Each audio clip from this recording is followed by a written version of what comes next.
babae ito. John 12, verse 3. Then Mary took about a pint of a pure nard, an expensive perfume. She poured it on Jesus' feet and wiped his feet with their hair. So yun. So natukoy na natin kung sino itong Mary. Kasi daming Mary sa Bible eh. No? Mary Magdalene, Mary the mother of Jesus, Mary Eliasos, Teresa Eliasos.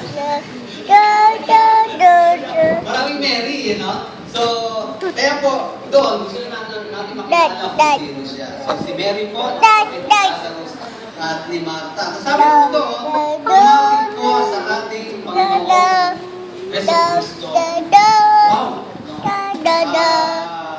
Napakaganda po ang dito na yung aksyon na ginawa po ni Mary ay ito. She didn't let others keep her from coming to Christ. So, hindi niya hinayaan ang sino man na mapigilan siya na lumapit sa ating pong Panginoong Yesu Cristo. Sabi sa King James Version, there came unto him, kay Jesus, a woman. No? So, tandaan natin, kainan ito. No? Isang pagpapasalamat po ng isang taong pinaglingkuran ng Panginoon at nakaranas ng biyaya ng kagalingan mula sa isang napakahindik-hindik na karamdaman.